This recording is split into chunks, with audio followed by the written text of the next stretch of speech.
Assalamualaikum and hi. I'm Ainul from the EC4B and will be presenting an article with the title of Aggression, Abuse and Addiction. We need a social media detox.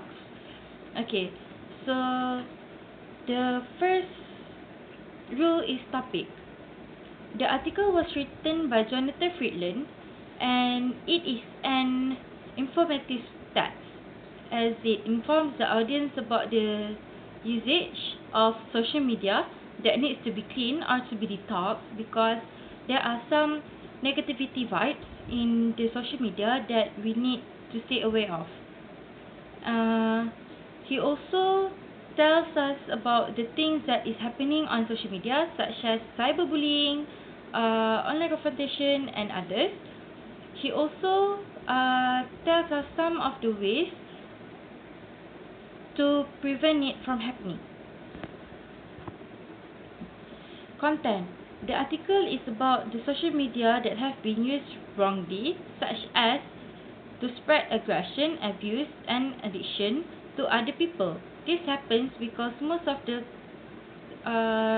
people spend too much time on their smartphone, and it has been stated that the average use of smartphone is 12 minutes per hour.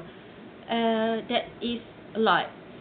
The next one is the writer even quotes addiction makes people crazy by Jaron Lanier, author of 10 arguments for deleting your social media accounts right now.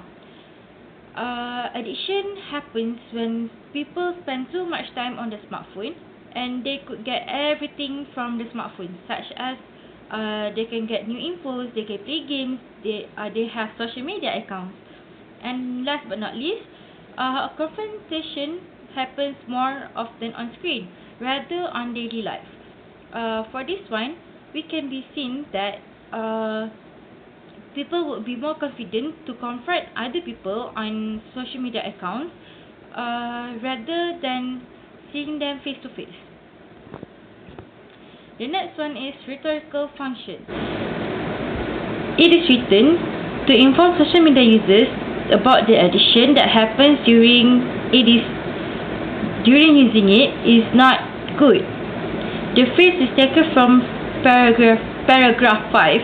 On Thursday, Ofcom reported that the average Briton checks their smartphone every 12 minutes, which obviously means plenty are checking it much more often than that.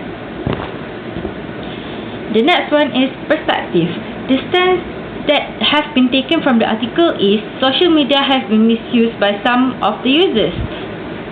The writer wrote that one of the things that has happened online is arguments between two individuals.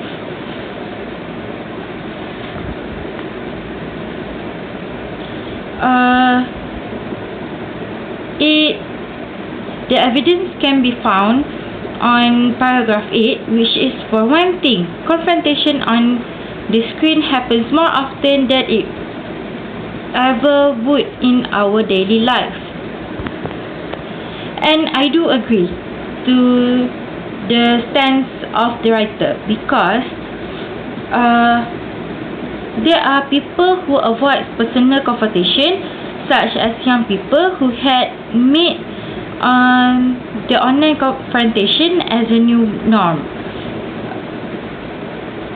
It also has been stated that a 7th grade student snapped a cell phone photo of his classmate's bra and then texted it to other 6 friends with caption "Big as Brittany." As we can see, this is not good as it will turn down the friends who is Brittany down. Next, cyberbullying can also be developed by using too much social media, such as spreading negative or fake facts about someone else. In 2014, the Singapore Children's Society and the Institute of Mental Health surveyed more than 3,000 students aged 12 to 17 and reported subsequently that 1 in 9 adolescents had been victims of cyberbullying. It shows that the children in Singapore also has to face this problem, such as cyberbullying, and it is not good for the health of the children. And the last one,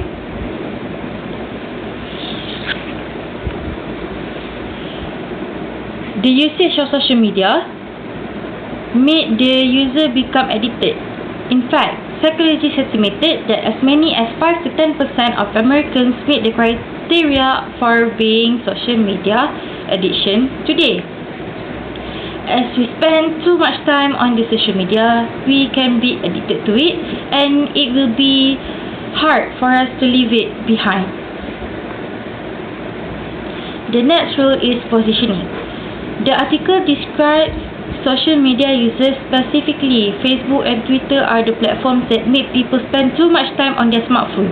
The writer also advised that if we cannot delete the social media accounts, then we should stay away from it for a while, as it can help us to clean our mind from the negativity that we have found on the social media. The next one is impact. The effect to the audience is actually positive, and it is likely because the article is about addiction of social media and the ways of being away from it. It is not only the ways, but also the things that we can have when we are away from the social media. And the last one is visual literacy. The visual aspect of the text is significant because the image is related and to the topic of the text, and also it can grab the audience's attention because people would want to read something that is very related to them, such as smartphone. Everyone has smartphones, so people would likely to read this article. So that is all for me. Thank you.